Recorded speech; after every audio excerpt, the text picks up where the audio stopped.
Hola, ¿qué tal? Mi nombre es Daniel Adrián González Cortés, estudiante de arquitectura en la Universidad de Guadalajara, y esta es la materia de Proyecto 2.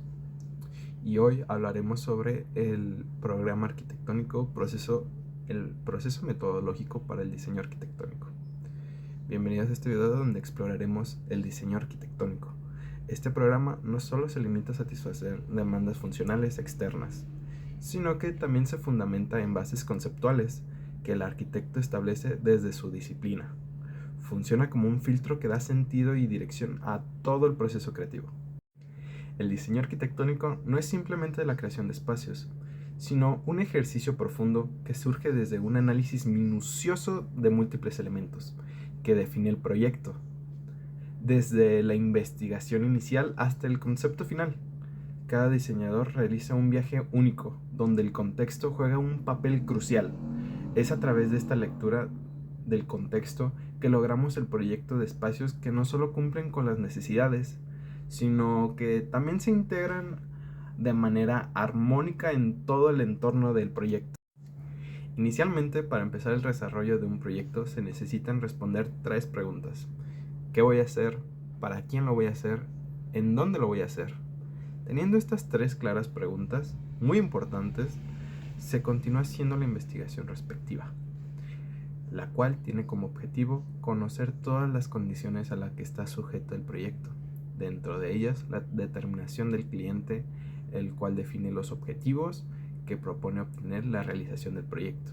Establece el programa, necesidades y la función del mismo. ¿Para quién lo vamos a hacer? ¿Hacia quién va dirigido?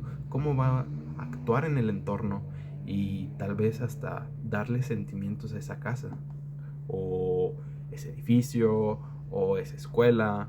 Todas las necesidades van a estar ahí habladas con el cliente. Bueno, ¿y cómo empezamos? Pues así como lo dijimos, esto tiene 4 etapas y la primera empezaremos por la recopilación de datos. Pues vamos a empezar por el estudio del medio físico natural. El medio físico natural del terreno son todos los estudios y análisis que se hacen antes de diseñar, ya que es algo primordial para el diseño. En sí, todo lo natural que se encuentre en el terreno. Algunos de los estudios que se llevan a cabo son la geografía, ciencia que tiene por objeto la descripción de la Tierra y de los fenómenos localizados en ella. También tenemos a los relieves, que es la configuración de una superficie con distintos niveles o partes que sobresalen más o menos. Ahí podemos encontrar a la topografía, que es la ciencia que nos ayuda a describir los desniveles, y ahí podemos encontrar a alguien que nos pueda decir cómo está nuestro terreno. También tenemos a la geología, que es la ciencia que estudia el origen, formación y evolución de la Tierra, los materiales que la componen y su estructura.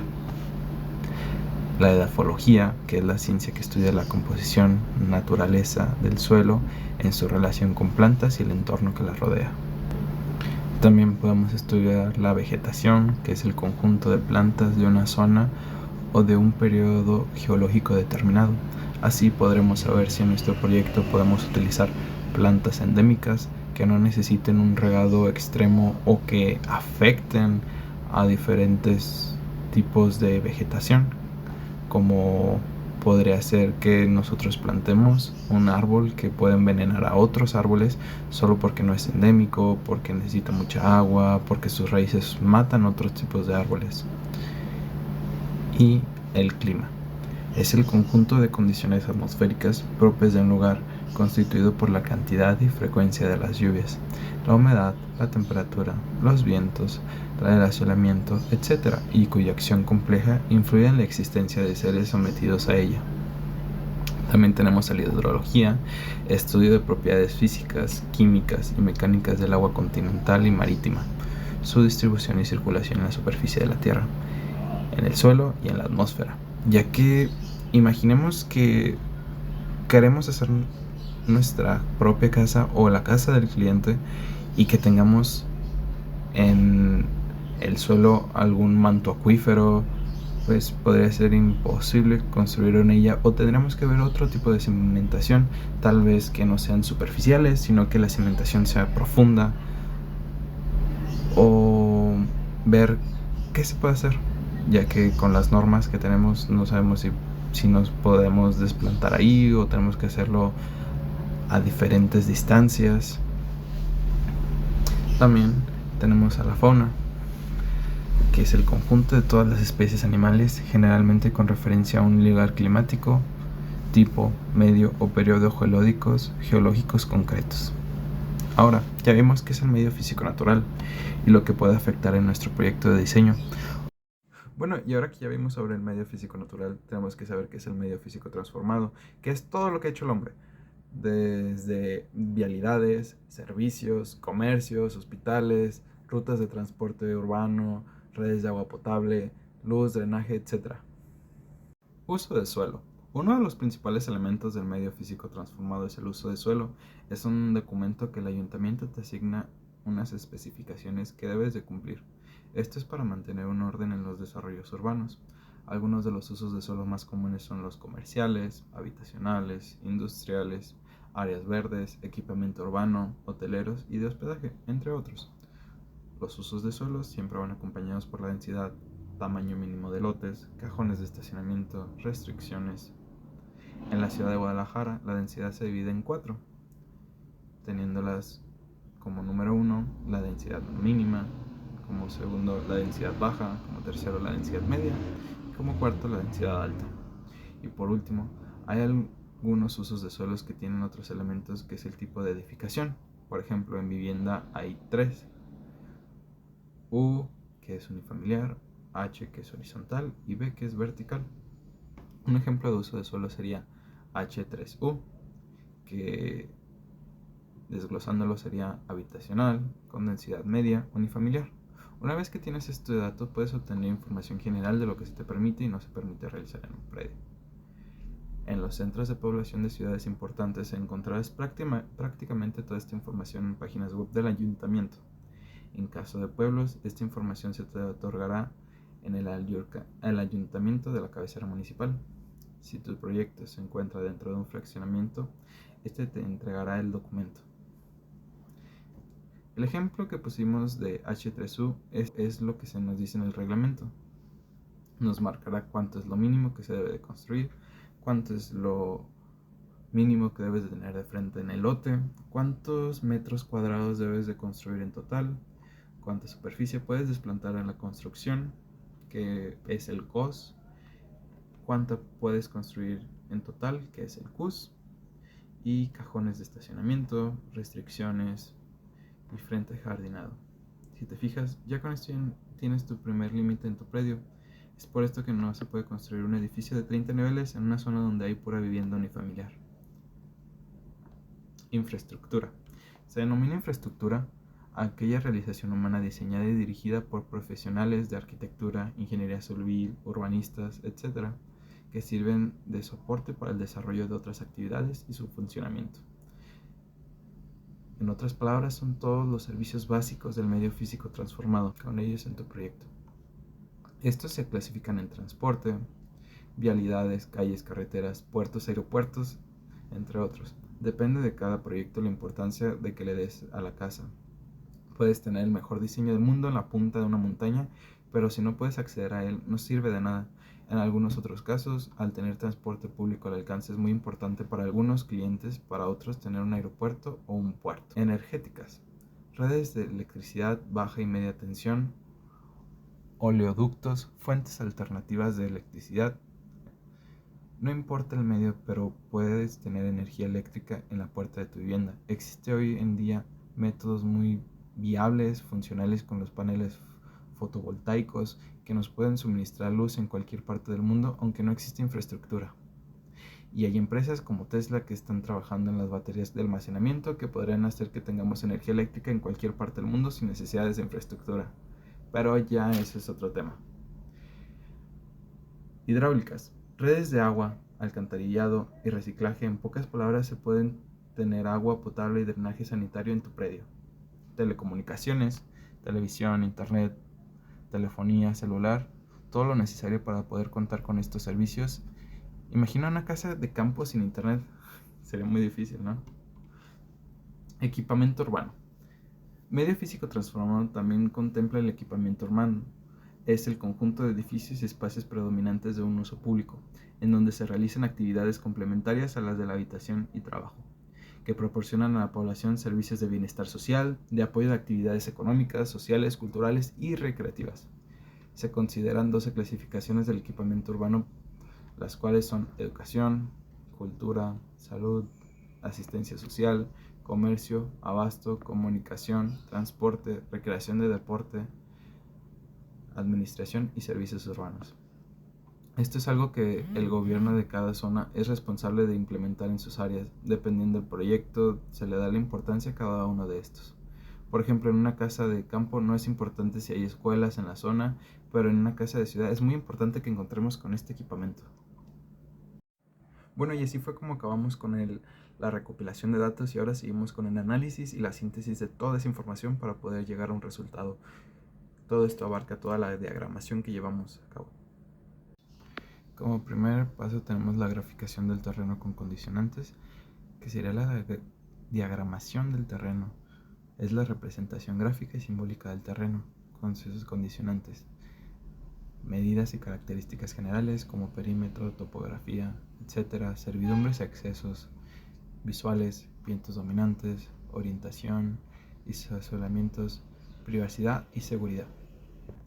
Después tendremos un cuadro de ordenamiento de datos, en el cual después de saber todas las necesidades del cliente, podemos saber cuáles serán las actividades de los usuarios en dicha habitación, el número de usuarios, la relación con otros ambientes, si es necesaria o deseable, el uso, su frecuencia y su secuencia, el mobiliario, que esto sería el tipo de mueble y las cantidades de muebles, las dimensiones del mobiliario, los metros cuadrados del mobiliario, área de uso, área de circulación, y con eso sabremos los metros cuadrados que necesita dicha habitación. Después deberíamos hacer una matriz de relación. Con esta matriz podremos saber la relación de las zonas, espacios o ambientes y saber si la relación era deseada o necesaria, así generando diagramas de ponderaciones y relaciones. Seguida de eso tendríamos un diagrama de ponderaciones. Es una cuantificación de las relaciones espaciales que existen entre las cantidades del dataset, o al menos una cuantificación del modo en el que se conceptualizan esas relaciones. Diagrama de relaciones. Nos permiten saber de forma gráfica cuál es el espacio entre la relación con cuál, y así se pueden generar grupos de relaciones y generar vinculaciones lineales, verticales y puntuales. Después contaríamos con un diagrama de circulaciones, que sería la aplicación de este diagrama es estimar el ancho de espacios, así como anchos de vanos de puertas. Diagrama de papas. En este diagrama se resume toda la diagramación. Debe ser congruente con los diagramas anteriores y expresar gráficamente las relaciones y proporciones de los espacios. Además, deberá contar con la información necesaria para continuar con el partido. Contaremos también con una zonificación, que es el ordenamiento de los componentes del diseño establecidos en el programa arquitectónico, con base en relaciones lógicas y funcionales entre ellos. Ya por última parte tendremos el partido arquitectónico. Es la primera manifestación de la compleja síntesis de ideas espaciales, estéticas y funcionales que se desarrollan en el proyecto, mostrada en una imagen que percibe el arquitecto al proyectar. Esta imagen en la conciencia se percibe como unidad a una sensación que manifiesta el espíritu del objeto arquitectónico. Es en germen y por definición el punto de partida de las ideas que se materializan en el cuerpo construido del edificio. Y a propio gusto yo añadiría una maqueta de estudio, que con esta podremos ver si nos gustan las alturas de dichas habitaciones, si podemos generar unas dobles alturas y que puedan quedar bien con el modelo. Bueno, esos fueron todos los diagramas que conlleva el método, y pues fue el anteproyecto. Consta de un juego de planos, maquetas u otros medios de representación que explican por primera vez de manera gráfica, pero con un carácter preliminar, cómo está diseñado el edificio o el proyecto o la escuela o cualquier cosa que nos vayan a pedir. Se presenta el edificio en planta, elevaciones o alzados, cortes o secciones y perspectivas. Y finalmente llegamos al proyecto arquitectónico. Si en lo anterior nos dijeron que estaba bien, que les gustaba, que no había ningún pero, seguimos con esto. Aquí es donde se desarrolla el anteproyecto en una escala mayor que permita depurarlo y determinar con la precisión necesaria todas las partes y aspectos de la solución arquitectónica. De igual manera, sirve para describir la concepción general del edificio, formas, funciones, distribución, sistema constructivo, representados en planos, modelos informativos o maquetas, con una memoria descriptiva.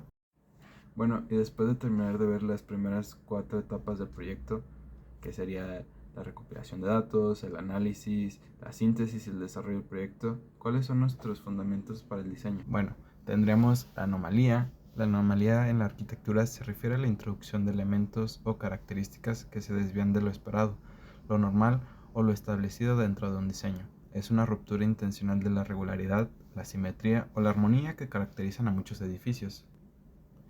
Movimiento. El movimiento en la arquitectura se refiere a la sensación de dinamismo, flujo y cambio que un edificio puede transmitir. No se trata necesariamente de que el edificio se mueva físicamente, sino de la percepción que el observador tiene de él. Es una cualidad que se logra a través de diversos elementos de diseño y que puede evocar emociones y sensaciones muy particulares. Dirección. La dirección en el diseño arquitectónico se refiere a la guía visual que se establece dentro de una composición para conducir la mirada del observador a través de un espacio.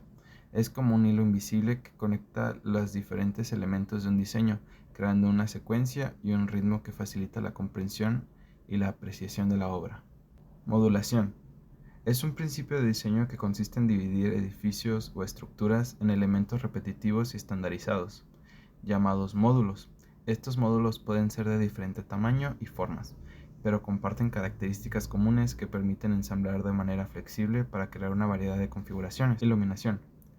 Es más que simplemente la proporción de luz a un espacio. Es una herramienta fundamental del diseño que permite crear atmósfera, destacar elementos arquitectónicos y definir la funcionalidad de un espacio. La luz natural como artificial moldea nuestra percepción del entorno construido y juega un papel crucial en nuestra experiencia espacial. Circulación. Se refiere al diseño de los caminos y espacios que permiten a las personas moverse dentro de un edificio. Es como el sistema circulatorio de un organismo que transporta a las personas de un lugar a otro de manera eficiente y segura. Sustracción. Es una técnica de diseño que consiste en quitar material de un volumen original para crear formas, espacios y vacíos. Es como esculpir un bloque de piedra, pero a escala arquitectónica. En lugar de añadir material, se resta para revelar la forma deseada. Adición.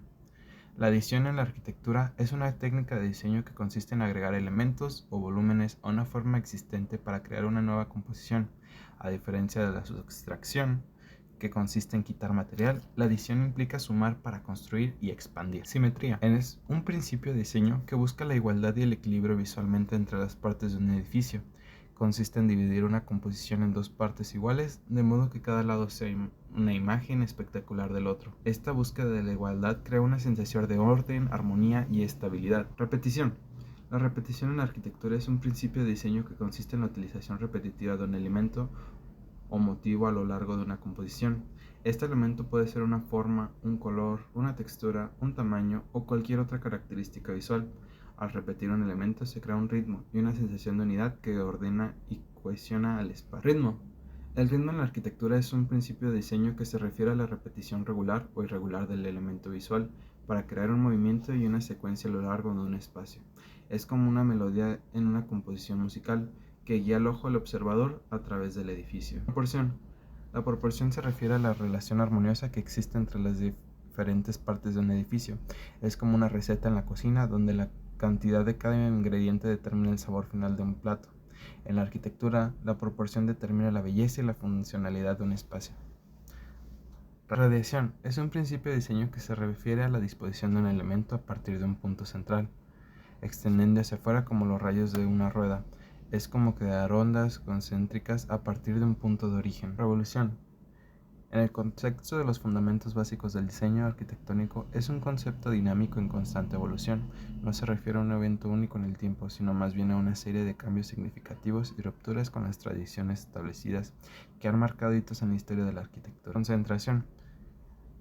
Se refiere a la agrupación o reunión de elementos visuales dentro de una composición, creando así un punto de interés o un foco de atención.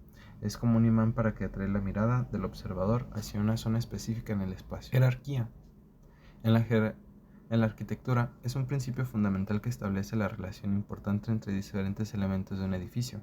Es como una pirámide donde cada nivel representa un grado de relevancia, guiando la percepción y la experiencia del espacio. Contraste. El contraste en la arquitectura es un principio de diseño que se basa en la yuxtaposición de los elementos opuestos para crear interés visual y enfatizar ciertas características. Es como el yin y yang, donde la luz resalta las sombras, lo grande destaca lo pequeño y lo que da contraste lo oscuro. Orientación. Se refiere a la posición de un edificio en la relación de los puntos cardinales, norte, sur, este, oeste, y su entorno inmediato. Es una consideración fundamental en el diseño arquitectónico, ya que afecta directamente a los factores, como la iluminación natural, la ventilación, el confort térmico y la eficiencia energética. Equilibrio. Se refiere a la distribución visual de los elementos dentro de una composición, creando una sensación de estabilidad, armonía, y es como encontrar el punto perfecto donde todos los elementos se complementan y se sienten en su lugar. La textura, que va más allá de lo simple. Se refiere a las cualidades táctiles, visuales de una superficie y juega un papel crucial en la creación de ambientes y experiencias espaciales. Transformación. La transformación es un principio fundamental que implica la modificación gradual o radical de un elemento o forma a lo largo de un diseño. Es como una metamorfosis donde una idea evoluciona y se adapta a diferentes contextos o necesidades. Eje. El eje en la arquitectura es una línea imaginaria que sirve como una referencia para organizar elementos de un diseño. Es como un esqueleto invisible que da una estructura y coherencia al edificio. Color. Es más que una simple decoración, es un elemento fundamental que influye en cómo percibimos y experimentamos un espacio. Al igual que las notas musicales, crean melodías, los colores combinados de manera estratégica pueden evocar emociones, crear atmósferas y definir la identidad de un edificio. Volumen. Es la forma tridimensional que define un espacio. Es la materialización de un plano en el espacio, creando un cuerpo con longitud, ancho y una profundidad. En pocas palabras, es lo que da forma y cuerpo a un edificio, desde una pequeña habitación hasta una gran catedral. La forma es el elemento básico que define los límites de un espacio. Es la manifestación tridimensional de una idea, una escultura que alberga funciones. Pero, pues existen dos. La negativa y la positiva. La positiva es el espacio sólido materializado. Es el volumen que ocupa un lugar en el espacio y que percibimos como una masa. Ejemplos claros son las paredes, los pisos, los techos, los objetos dentro de un espacio. Y la negativa es el espacio vacío, el espacio que se da entre formas positivas. Es el hueco, el vacío que define y acentúa las formas positivas. Ejemplos son las ventanas, las puertas, los patios interiores o incluso un salón espacioso. Similitud. Se refiere a la repetición de elementos visuales o formas de un diseño. Es una herramienta poderosa que los arquitectos usan para crear un sentido en la unidad, cohesión y armonía de un edificio. Y finalmente tenemos la escala, que es la relación proporcional entre los elementos de un diseño y su contexto, así como entre las partes que componen un edificio. Es la manera que percibimos el tamaño de un objeto en la relación con otros elementos y con nosotros mismos.